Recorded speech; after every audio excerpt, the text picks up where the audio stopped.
Motociklų pasaulyje vis dar diskutuojama tema, kada ir kas sukūrė pirmąjį motociklą. Kai kurie ginčio dalyviai pasisako už prototipą SH Roper, laikydami jį pirmuoju motociklu, nepaisant to, kad jo variklis buvo ne benzininis, o garinis. Šis prietaisas buvo sukurtas 1869 metais.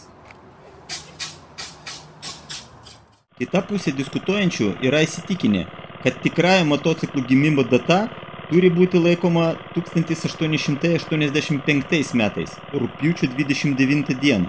Būtent tada Gottliebas Daimleris sukūrė pirmąjį pasaulyje benzininį motociklą ant medinio rėmo ir su paprasčiausiu benzininiu varikliu. Pirmojo šalmo išradimas. Ar žinojote, kad motociklininkų šalmai, kaip ir kita apsauginė apranga, atsirado ne iš karto? Iš pradžių niekas net ir negalvoja apie specialiąją vairuotojo aprangą ir apsauginės priemonės. Truputį vėliau atsirado specialūs akiniai ir odinės kepurės. Kažką panašaus į šiuolaikinės motociklininko šalmus išrado neurochirurgas Hugh Kearns. Priežastim tapo jo artimojo draugo pultininko Lawrence'o mirtis, kuris žuvo vairuodamas savo motociklą. Nelaimė įvyko, kai jis nusuko nuo kelio, išvengdamas susidūrimo su važiuojančiais dviratininkais. Japonijoje buvo sukurtas motociklas, kuris neteršia aplinkos. Ir jis ne elektrinis, kaip jūs galėjote pagalvoti. Toks motociklas vadinamas Toilet Bike Neo. Jį sukūrė pirmaujanti Japonijos įmonė Toto, užsiimanti tualetinių technologijų gamybą. Šioje neįprastoje mašinoje naudojamas gyvūnų atliekos, kurios paverčiamos biokuru ir kaupiamas dviejuose dujų balionuose. Labai gaila, bet žmogaus atliekos netinka. Su pilnu baku motociklas gali pravažiuoti apie 300 km. Rekordinis greitis. Pirmas motociklas istorijoje, galintis išvystyti 100 mylių per valandą, buvo Brocht Superior su savo SS 100 motociklu. Tai įvyko 1924 metais. Net pagal šiuolaikinius kriterijus šis motociklas gali būti laikomas novatorišku ir labai patrauklios išvaizdos. SS 100 turėjo šoninę atramą ir V formos litrinį variklį. Kiekvienas SS 100 motociklų egzempliorius buvo išbandytas. Bandymai buvo atlikti vienu tikslu, siekiant išaiškinti, ar gali įsibėgėti konkretus motociklų egzempliorius iki deklaruojamojo 160 km per valandą.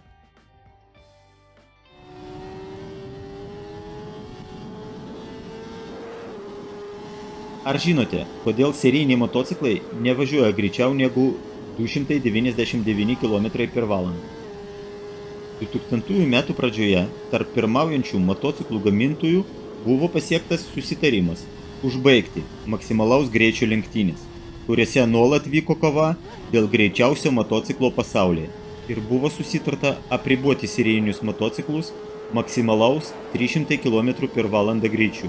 Paskutinis greičiausias serijinis motociklas įtrauktas į Gineso rekordų knygą buvo Suzuki Hayabusa su maksimalu greičiu iš gamyklos 312 km per valandą. Faktas kaip tik apie Hayabusą.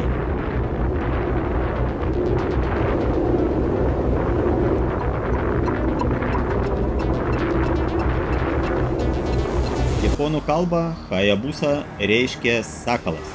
Šis plėšrūnas išvysto milžinišką greitį medžiodamas savo grobį, kaip tik virš 300 km per valandą.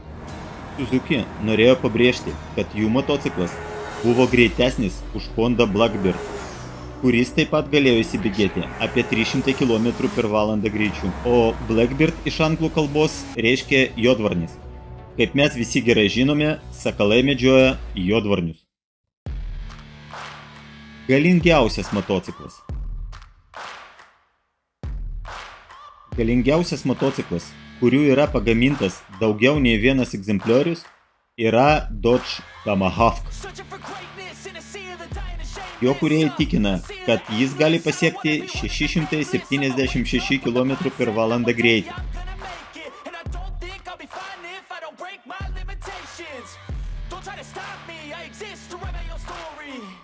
Iš viso buvo pagaminta 10 tokių Tomahawkų.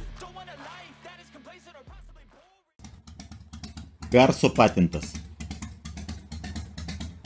Harley Davidson 6 metus nesėkmingai bandė užpatentuoti savo unikalų variklio garsą.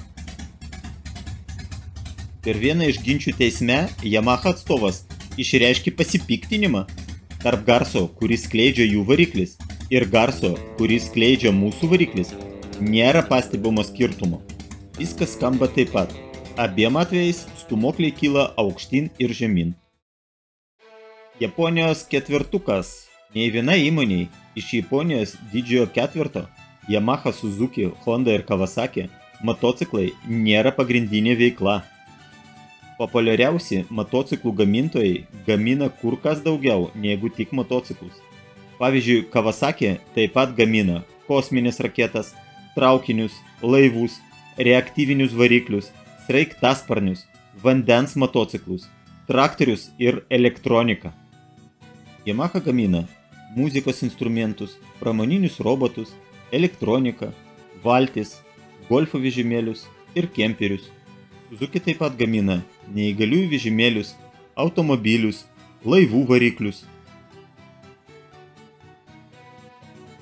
BMW teleskopinė šakė.